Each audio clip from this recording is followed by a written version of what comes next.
자, 우리 한번 제목을 같이 한번 읽어볼까요? 시작. 아멘. 오늘 예배 딱 들어오면서 무슨 생각이 들었냐면은 그냥 오늘 주님 오시면 딱 좋겠다 이런 생각이 있어요. 왜냐면은 아니 뭐 힘들어서 그게 아니라 그냥 여러분이 너무 귀한 거예요. 주님이 지금 오시면 여러분들은 그대로 올라갈 거 아닙니까, 그죠? 물론 안 오신 분들도 주님이 택하신 분들은 다 구원 받겠지만은 적어도 이 오후 예배 시간에 정말 무더운 시간에 이렇게 여러분들께서 예배 드리는 모습이 너무 귀하고 감사하고 찬송도 귀하고 우리 예배를 받으신 하나님께 다시 한번 박수로 올려드립니다.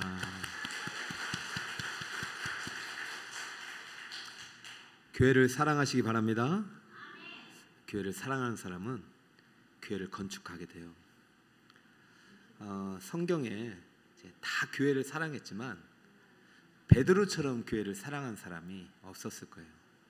왜냐하면은 베드로에게 최초로 하나님이 신약에 교회란 이름과 함께 베드로에게 칭찬을 하셨어요. 마태복음 16장 18절 또 내가 네게 이르노니 너는 베드로라 내가 이 반석 위에 내 무엇을 세우리라? 교회를 세우리라. 교회를. 베드로가 교회가 뭔지를 모를 때 아닙니까? 주는 그리스도시고 살아계신 하나님의 아들입니다 하고 이제 새가족 교육 끝났는데 교회를 건축하라 이거래 된 겁니다. 그죠? 여기 지금 새가족분한테 건축하라 하면 교회 도망가실 것 같아. 여러분 건축 그런 의미의 건축이 아니라 일단 영적인 의미예요. 여기 에클레시아잖아요. 에클레시아. 에크가 이제 밖으로부터 에클레시아가 칼레오에서 와서 불렀다. 우리는 원래 국류를 받지 못했던 자, 우리는 어째 구원받지 못했던 백성인데 누가 부르신 거예요? 하나님께서 복음으로 부르신 거예요. 교회는 언약 밖에 있었던 사람들을 불러낸 공동체입니다. 이게 얼마나 놀라운 것입니까? 그래서 이제 이 불러내기 위해서 하나님 아들이 오셨고 불러내기 위해서 죽으셨어요. 사망의 문을 부셔야만이 들어올 수 있는 거 아닙니까? 그죠? 예수님 우리의 양의 문이십니다. 그죠? 양이 들어오려면 사망의 문이 깨져야 되는데 예수님이 사망을 부서뜨리고 우리를 부르시자 그때부터 우리는 들어올 수 있게 됐는데 원래는 국류를 얻지 못하였고 원래는 하나님의 백성이 아니었는데 하나님이 부르시면 우리는 구원받는 거예요. 놀라운 거죠. 그래서 너 나를 사랑하냐고 베드로에게 몇 번을 물었죠? 3번을 물었어요. 이게 참 구속의 의미가 있는 것이요. 베드로의 힘으로 사랑할 수 없다. 누구의 힘으로 사랑하냐면 예수님의 마음으로 하나님의 아가페 사랑을 하는 것이다. 사랑한다고 한만 해도 계속 물으니까 참 근심하는 베드로에게 주님이 교회를 맡기신 거예요. 내 양을 먹이고 치고 먹여라. 여러분 교회는요 양들이에요. 교회는요 건물이 아니에요. 여러분이 교회인 줄 믿습니다. 여러분이 교회고 여러분이 신부고 양이고 마지막 날에 주님과 함께 들림받아 천국 혼인잔치에 참여할 자들이에요. 그러니까 이 시간이 얼마나 귀한 시간입니까? 언약을 확증하는 시간이고 언약 안에 있는 것을 내가 눈으로 확인하는 시간이에요. 처음에 교회를 소개받을 때나 이제 예수님께서 부활하시고 양을 맡길 때나 사실 베드로에게 있어서 교회가 무엇인지 정확한 그림이 없었습니다. 뭐 교회를 세우라니까 뭐 양을 치라니까 베드로가 생각한 교회와 예수님이 생각한 교회는 지금 많이 격차가 있어요. 근데 지금 이제부터 베드로가 교회를 세워가는 거예요. 교회를 세워간다. 자, 어떤 의미에서의 교회냐? 원래 교회는요 구약의 교회였어요. 구약도 교회였어요. 그냥 하나님이 택한 선민만 교회예요. 특별한 사람들. 근데 이게 신약으로 오면서 경계가 무너지잖아요.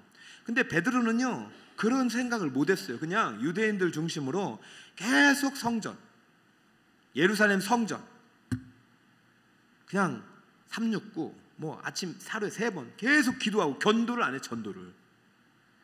그랬잖아요, 그죠?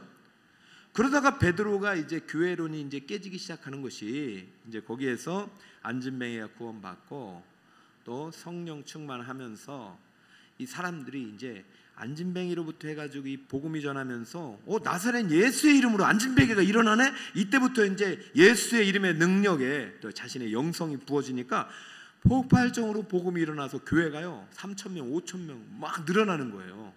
감당할 수 있겠어요, 없겠어요? 없어요. 왜? 교회가 뭔지 모르니까.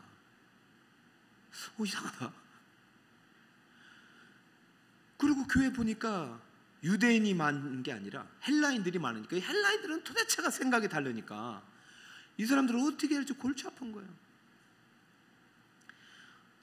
알게 모르게 교회는 결국은 유대인 중심으로 움직일 수밖에 없었죠. 그래서 교회가 분열이 일어납니다. 분열이. 구제 문제로 이 외부에서 오신 분들을 막 차별해요. 구제에 빠지고. 여기서 이제 베드로 교회는 나 혼자 하는 것이 아니구나. 그때부터 이제 직분자를 세우는 거예요. 직분자를. 그래서 자기 혼자 하는 게 아니라, 나는 교회는 오직 사람의 힘으로 하는 것이 아니라 하나님의 능력으로 만드는구나. 이 교회 건축은 내 힘이 아니라 누구의 힘이다? 하나님입니다. 그래서 그때부터 이제 베드로와 사도들이 한 거는 말씀과 기도에 전무하고요. 오늘 엘리야의 영성을 이제 3번째로 했는데, 영성은 어디에서 옵니까? 말씀에서 옵니다. 순종에서 옵니다. 그리고 3번째는 기도에서 오는 것이에요. 여러분들 믿음이 능력이 나타나기 위해서는요, 이 말씀과 순종과 기도의 3가지 영성의 기본적인 우물이 항상 흘러가야 돼요.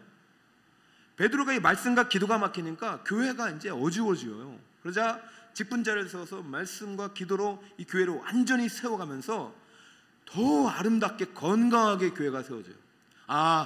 교회는 이거구나. 맞아요. 교회는 맞아요. 에클레시아, 하나님께서 부르시는 사람들이. 그런데 한 가지가 빠진 거예요. 이상하다. 내부의 문제를 해결하면 끝날 줄 알았는데 사도행전 7장부터 해가지고 어떤 일이 일어나냐면은 스데반이 죽습니다. 스데반이 죽은 거 아시죠? 여러분 지금 베드로 전서를 읽을 때 교회로는 입장에서 읽어야 됩니다. 베드로는 지금 교회를 세워가는 서신을 만드는 거예요. 지난주에는 신령한 교회죠. 오늘은 어떤 다른 교회잖아요. 자, 7장부터 다시 박해가 일어나니까 교회가 흩어지기 시작합니다. 자, 그동안의 교회는 부름받은 모이는 교회예요. 그죠? 몇 명 모였어? 3,000명, 5,000명, 8,000명, 10,000명. 좋아요, 나빠요? 저도 우리 교회가 많이 오면은 담임 목사 좋겠어요, 나쁘겠어요? 빈자리 채우는데 싫어할 사람 손 들어보세요. 하나도 없죠. 근데 여러분 교회를 정확하게 이해하시고, 많이 불러왔는데 왜 흩어지는지 이해가 안 되는 거예요. 이상하다. 그때부터 이제 베드로가 무엇이 눈뜨냐면은, 베드로도 따라서 흩어지면서 누구를 전도하느냐? 고넬료를 전도해요. 고넬료가 유대인입니까? 이방인입니까? 올라온 고넬료 전도하면서요. 원래는 나 고넬료 부정한 걸 안 먹습니다. 하나님한테. 이거 지금 완전히 교회론이 잘못된 거예요. 교회는 완전히 무슨 자기들만의 공동체, 한 민족만의 공동체가, 이게 교회로, 구약의 교회를 그대로 가지고 간 거예요. 그대로 가져간 거예요. 구약도 교회가 맞습니다. 스데반이 설교할 때 구약에 있는 출애굽 백성들을 광야교회라고 했어요. 광야교회라고. 그런데요, 교회, 하나님이 성육신을 통해서 성령을 보내신 이유는, 그 광야교회는 더 이상 옛교회지 새롭게 하나님께서 세워갈, 건축할 교회는 광야교회가 아닌 거예요. 하나님께서 세우실 교회는 어떤 교회냐? 선교적인 교회입니다. 따라할까요? 선교적 교회. 이거를 여러분 정확하게 이해하시고, 제가 이제야 이제 여러분에게 말하는 겁니다. 부르심의 상을 향해 달려가는 교회에, 이 교회는, 교회란 앞에 반드시 선교적인 교회가 들어가요. 그러면서 지금 바울이 어떤 입장이냐면은, 그때 이제 그 고넬료도 전도하고 바울을 파송하고 하면서 안디옥 교회 세워지게 하면서 오늘 교회가 이제 어느 정도 이제 예루살렘 교회가 선교에 눈을 뜨게 됩니다. 그래서 할례 문제도 상당히, 할례 문제를 이제 해결하면서 이방인들은 할례를 안 받아도 된다. 그러나 뭐 음행이나 이런 것들은 금하라 해서 최소한의 장치들을 만들면서 이방인을 수용하기 시작해요. 그런데요, 이게 끝이 없어요. 그때만 해도 예루살렘 중심으로 계속 교회 가다가 이제 사도 베드로가 은퇴할 시점인데도 그때 흩어졌던 교회들이 다시 안 들어온 데도 있지만 계속 머물러 있고, 또 베드로가 이제 네로 황제 시대부터 해가지고 이 로마 황제 시대가 지나가면서 시대가 거듭할수록 계속 바퀴가 끊이지 않으니까 교회는 모이는 공동체에서 흩어지는 공동체 바뀌되면 흩어지는 공동체로 바뀌어버리는 거예요. 큰일 났네. 아니 모여야 뭘 또 뭐 빵을 먹든지 떡볶이를 먹든지 뭐 어디 그 MT를 가서 해야 되는데 모이만 흩어지고 그러니까 아하 지금 흩어진 교회 성도들에게 위로할 수 있는 면은 당신들 언제 모일 날이 이게 아니라 바로 너희들이 교회다, 이 이야기를 하고 싶은 거예요. 그러면서 어떤 성경을 갖고 오냐면 이제 구약에 있는 성경을 갖고 와서 해주는데요. 자, 일단 베드로가 흩어지는 성도들에게 베드로의 교회론을 정립하는 본문이 신학적인 원리가 바로 9절에 있습니다. 많이 들어봤을 거예요. 크게 한번 읽어볼까요? 시작. 그러나 너희는 택하신 족속이요 왕같은 제사장들이요 거룩한 나라요 그의 소유가 된 백성이니 이는 너희를 어두운 데서 불러내어 그의 귀한 빛에 들어가게 하시니에 아름다운 덕을 선포하게 하려 하심이라. 할렐루야. 너희가 누굽니까? 흩어진 교회들이잖아요. 너희들 흩어졌다고 해서 교회가 무너진 게 아니라 너희가 지금 교회란 말이야. 그죠? 모이는 교회만 아니라 흩어진 교회도 교회란 말이죠. 여러분, 교회는 이 성전 안에만 있는 것이 아니라 여러분이 오늘 문을 밖에 나가면서부터 교회가 시작됩니다. 이거를 정확하게 알고 신앙생활을 해야지 이 성전 안에 갇힌 모습만이 교회, 그렇다고 성전에 있는 모습이 교회가 아니다 이거 아니잖아요. 하나님이 부르신 공동체. 근데 우리는 무엇이냐? 하나님이 택하신 족속이요 왕같은 제사장이요 거룩한 나라요 하나님의 소유된 백성입니다. 자, 네 가지로 볼까요? 자, 이게 선교적 교회의 모습입니다. 첫 번째, 시작. 너희는 택하신 족속이요 왕같은 제사장들이요 거룩한 나라요 그의 소유가 된 백성이다. 앞에 두 가지는요 모이는 교회의 모습이에요. 우리의 모습이요. 하나님의 택하신 백성이고 족속이고 하나님의 왕같은 제사장, 예배 공동체의 모습이에요. 근데 그 다음부터 뭐예요? 3번 4번은 이 세상에 나가서 하나님 나라를 이 땅 가운데 세워질 어떤 우리들의 어떤 선교적인 교회의 모습인 거예요. 하나님 나라의 거룩한 나라가 우리 교회예요. 그러니까 하나님의 나라는 이 땅에 갇혀 있잖아요. 온 세계가 하나님의 나라고 그 속에서 하나님의 백성으로 소유된 백성으로 살아가는 모습이 바로 교회이다. 교회가요 구심점이 아니라 원심점 확대되고 있어요. 베드로의 속에 갇혀있는 교회의 모습은 광야에서 성막에서 성전에서 예루살렘 성전 안에 갇혀 있었어요. 근데 이것이 계속해서 깨지고 이제 로마가 패권 시대이지만 하나님께서 교회를 로마뿐만 아니라 전 지역에 흩어지신 거 보니까 이 시대에 하나님께서 세우시고 건축하는 교회는 갇혀있는 교회, 닫힌 교회가 아니라 문이 열린 선교적인 교회구나. 우리는 부름받은 동시에 하나님께 보냄받았구나. 할렐루야. 이런 의식들이 이제 베드로에게 확실한 믿음을 새겨줬고 흩어진 교회들이 여러분이 속한 곳에서 교회를 세우라는 하나님의 마음을 전하고 있는 것입니다. 자, 이것이 구약과 전혀 분리되잖아요. 자, 구약에서 하나님께서 이스라엘 백성들이 애굽에서 막 고통당할 때 홍해를 가르시고 구원을 내시잖아요. 이때부터 사실 교회가 시작된 겁니다. 자, 이때 하나님께서 모세를 통해서 하신 말씀 한번 들어볼까요? 자, 출애굽기 19장 5절입니다. 시작. 세계가 다 내게 속하였으니 너희가 내 말을 잘 듣고 내 언약을 지키면 너희는 모든 민족 중에서 내 소유가 되겠고 너희가 내게 대하여 제사장 나라가 되며 거룩한 백성이 되리라. 너는 이 말을 이스라엘 자손에게 전할지니라. 할렐루야. 여러분, 하나님께서 구약에서 이미 출애굽 이후부터 교회를 세웠어요. 이 모습을 사도행전 7장 38절에 죽기 직전에 스데반은 영적으로 깨어나서 영적인 통찰을 가지고 이 모습을 이렇게 표현하고 있어요. 신의 산에서 말하던 그 천사 우리 조상들과 함께 광야 교회에 있었고 또 살아있는 말씀을 받아 우리에게 주던 자가 이 사람이라. 여러분 지금 사도행전 7장 38절에서의 광야 교회가 바로 홍해를 건너고 광야에서 하나님께서 택함받은 구원받은 하나님의 선한 백성 민족으로서의 이스라엘 공동체였습니다. 근데 그 공동체가 제사장 나라라고 부르는 것은 그 공동체를 중심으로 하나님께서 열방을 구원할 계획을 그때부터 가지고 계셨던 것입니다. 할렐루야. 제사장은 누구예요? 제사장은 누구예요? 백성들을 하나님께 화목제물을 드리고 하나님께 화해시키는 사람이잖아요. 제사장인데 제사장 나라가 됐어요. 그럼 이 나라는 다른 열국의 백성들, 열국의 나라들을 하나님께로 인도하는, 화목해야 하는 역할을 누구에게 맡겼다? 이스라엘 백성에게 맡겼는데 이 사람들이 이 역할을 감당했어요? 못했어요? 못했잖아요. 오늘 새벽기도 나오신 분, 오늘 요시아 왕이 됐습니다. 북이스라엘 이미 멸망했습니다. 요시아 왕이 8살에 왕이 됐습니다. 그리고 18년 동안 칼 갈고 준비했습니다. 8살이 뭘 할 수 없잖아요. 이걸 할 때 네가 뭘 한다고 하냐 하면서 18년 동안 칼 갈고 준비해가지고 18년 동안 뭘 앉아서요? 성전을 건축했습니다. 왜? 그것이 교회이기 때문에. 이 교회를 통해서 백성과 하나님을 화목케 할 수 있고 죄사함을 얻을 수 있고 하나님 만날 수 있기 때문에. 근데 거기서 충격적인 걸 뭘 발견해?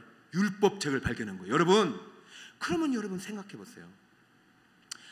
하나님 나라 백성은요, 성전에서만 살면 됩니까? 안 됩니까? 말씀대로 저 세상에서 제사장 나라를 살아야 되고 세상에서 거룩한 백성을 살라고 부르셨는데 성전은 더럽혀지고 말씀은 사라지고 교회가 교회의 모습으로 살아가지 않자 더 이상 존재 이유가 없는 거예요. 예루살렘 성전도 존재 이유가 없고 이스라엘 백성도 존재 이유가 없는 것입니다. 그러므로 하나님께서 그의 후손 중에 남은 자 중에서 하나님께서 택하신 예수 그리스도를 통해서 이 구약의 옛 언약을 폐하시고 새 언약을 만드시면서 새로운 언약 공동체로 세우신 그 이름이 바로 교회고, 교회는 닫혀진 공동체, 옛 공동체가 아니라 선교적인 공동체로서 부름받은 것서 모여서 그냥 우리끼리 좋아하는 공동체가 돼서는 절대 안 된다. 세상을 향하여 부름받은 우리가 이제 세상을 향하여 하나님의 마음으로 그들을 하나님과 화목케 하는 왕같은 제사장의 직분은 이 세상에서 우리에게 주신 거지. 요즘 교회가 이상해. 교회가 왕하고 제사장 많아요. 다 왕같은 제사장이야. 지난번 우리 김지장 교수님 말씀하셨잖아요. 그 왕같은 제사장은 여기서 쓰는 게 아니라 세상에서 하나님을 모르는 백성들에게, 어둠 가운데 죽어가는 그들에게 그들을 귀한 빛으로 들어갈 수 있도록 아름다운 덕을 선포하는 그 역할이 왕같은 제사장이라고 9절에 말하고 있잖아요. 자, 9절 한번 여러분 읽어보세요. 이것이 왕같은 제사장입니다. 시작. 이는 너희를 어두운 데서 불러내어 그의 기이한 빛에 들어가게 하신 이의 아름다운 덕을 선포하게 하려 하심이라. 할렐루야. 선교하게 하려 하심이라. 전도하게 하시라미라. 여러분을 통해서 그리스도의 빛이 이 세상 가운데 드러나게 하는 것이 교회인 줄 믿으시 바랍니다. 그러므로 승패는 지금부터 결정나는 거예요. 그래서 오후 예배가, 그래서 제가 지금 빨리 주님 오셨으면 좋겠다는 거예요. 적어도 여러분들은 지금 이 비전의 안에 있는 것입니다. 에크, 어두운 데서, 칼레오, 불러내요. 이 교회입니다. 근데 교회는 밖에서 불러낸 거에서 끝나는 것이 아니에요. 아름다운 덕을 선포하는 거예요. 선교적인 교회. 여러분 오늘 이제 집으로 가시고 직장으로 가시고 또 여러 가지 전쟁터로 가시잖아요. 예수 그리스도의 아름다운 덕, 복음을 들고 가시기 바랍니다. 그곳에서 여러분 교회를 세워가셔요. 그곳에서 여러분 아름다운 빛이 되어 사세요. 하나님이 여러분에게 순종하는 자에게, 이 세상 가운데 빛으로 순종하는 자에게, 빛과 소금의 삶을 순종하는 자에게 엘라의 영성을 부어주실 것입니다. 이상하게 여러분이 하는 일이 잘 될 거예요. 이상하게 여러분이 말 안 해도 될 거예요. 이상한 게 아니죠. 여러분이 정말로 있는 곳이 하나님의 복을 받을 거예요. 요셉과 같은 일, 다윗과 같은 일들이, 다니엘과 같은 일들이, 사자 굴에 사자 입이 닫히는 일들이 여러분 순종하는 자에게 일어나죠. 일주일에 한 번 부름받아서 나선 이몸 주님 앞에 나와 예배드리고 보냄받지 못하고 그냥 세상 가운데 육으로 살다가 주님 명령 다 잊어버리고 살다가 계속 다랑기 쳇바퀴처럼 그냥 나는 부름받아 나선 이 몸으로 끝나는 교회가 아니란 말이죠. 부름받아 나선 이 몸 어디든지 가오리다. 이것이 바로 선교적 교회인 줄 믿으시 바랍니다. 요즘 선교적 교회에 대해서 다시 이제 많은 이론들이 나오는데요. 우리가 예전에는 선교하면 이제 해외 선교사님만 생각했는데 그게 아니에요. 이미 이 땅은 하나님을 떠난 땅이에요. 에덴으로 떠난 땅, 에덴을 잃어버린 땅이잖아요. 모든 땅이 선교지입니다. 우리가 들어갈 저 영원한 천국 도성 외에 모든 땅은 선교지입니다. 이 땅에 생명이 남아있는 1분 1초라도 주의 복음을 전하다가 주님 앞에 서시는 여러분이 되시기를 예수님 이름으로 축복합니다. 코로나 때요 다 흩어졌어요. 제가 그때 진짜 질문을 많이 했고 교회가 뭔지 진짜 의미가 없더라고요. 이 건물. 여러분 가장 비참한 거는 저 큰 교회 건물이 더 비참한 거예요. 100억짜리 200억짜리 물론 그런 교회를 지을 수 있는 은혜도 감사한 거죠. 그런데 우리가 자꾸 외적인 모습에서 교회를 찾으면 안 됩니다. 다 흩어졌는데 흩어져 있는 저들이 교회구나. 하나님이 흩어진 곳에서의 교회의 모습을 잃어버리자. 모이는 공동체로 만족하는 우리들을 잠시 흩어졌다가 다시 모였는데 우리가 이 선교적 교회의 비전을 잃어버린다면 하나님은 다시 우리를 흩으실 수 있고 주님이 흩으시기 전에 우리가 흩어져서 복음을 전하고 전도하고 주의 아름다운 덕을 전하는 우리 여러분 되시기 바랍니다. 예배하는 마음으로 일하고 예배하는 마음으로 전도하고 예배하는 마음으로 가정을 섬기고 사랑하고 여러분 우리가 모든 삶 속에서 교회로 살아가는 것이 저는 우리 북서울 꿈에게 비전을 한번 보여주세요. 한번 따라해 볼까요? 부르심의 상을 향해 시작. 요 부르심의 칼레오라면 칼레오. 부르시는 순간 나는 교회가 되는 것입니다. 구원받지 못한 사람은 안 불러요. 택함 받은 사람은 불러요. 여러분 얼마나 이 자리가 귀한 자리입니까? 여러분 지금 아직 내가 그 감격을 모를 수 있어요. 사렙바처럼 아직 그냥 떡과 기름에 만족하는 신앙일 수도 있어요. 근데 저는 여러분들이 엘리야의 영성으로 자랐으면 좋겠어요. 부르시는 순간 우리는 교회가 됐어요. 근데 이제는 상을 향해 달려간다는 것은 부른 게 끝나는 게 아니에요. 이것은 구원의 상 끝났고요. 상을 향해 달라는 것은 하나님이 순종하는 자에게 예비하신 하늘의 프라이즈. 원어로는 브라베이온이며 브라보. 하나님은 지금 축배를 준비하고 계신데 아무것도 않고 가다 보면 어떻게 할 거예요 이거 지금. 자 눌러보여. 부르심에 시작. 부르심에 또 눌러요. 상을 향해 함께 달려가는 교회. 한번 더 눌러봐. 이게 선교적 교회란 말이에요. 이게.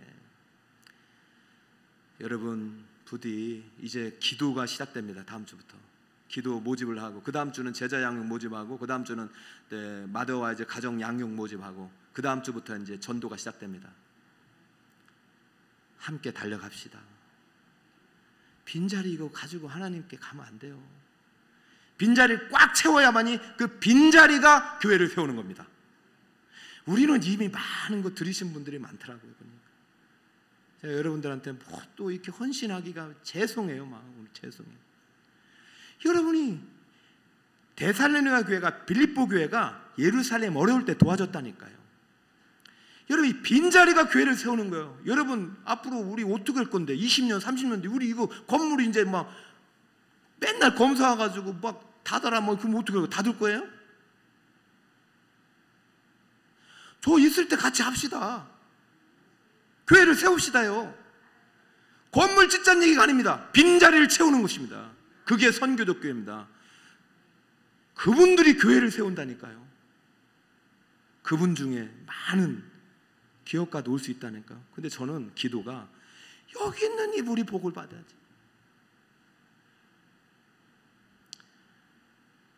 그래서 그게 안 될 것 같으면은 10년 20년 있어도 이렇게 상이 별 차이가 없을 것 같으면은 빨리 주님 오늘 오셨으면 좋겠다는 거예요. 여러분 히스기야에게 15년을 더 줬습니다. 몇 년을 더 줬다고요? 뭐 한 줄 아세요? 먹고 놀고 친교하고 할렐루야 노세 15년을 더 줬는데 하나님의 명령을 담쌌고 3년 뒤에 난 므낫세를 방치하고 말씀 교육하지 않고 다음 세대 문을 닫고 그 므낫세가 행한 악으로 인해서 남유다는 망했습니다. 여러분 앞으로 교회 5년 남았습니다. 우리 교회는 5년 안에 다음 세대 문 닫을 수 있어요. 그럼 교회는 끝나는 것입니다. 다음 세대 생명 걸고 지금 이제 청년들을 수련해 가는데 제발 보내세요. 문을 닫을 생각하지 마세요. 여러분 만약에 제가 가슴 아픈 마음으로 합니다. 제가 왔을 때 통폐합하자고 했습니다. 물론 통폐합하고 안 하고 상관없어요.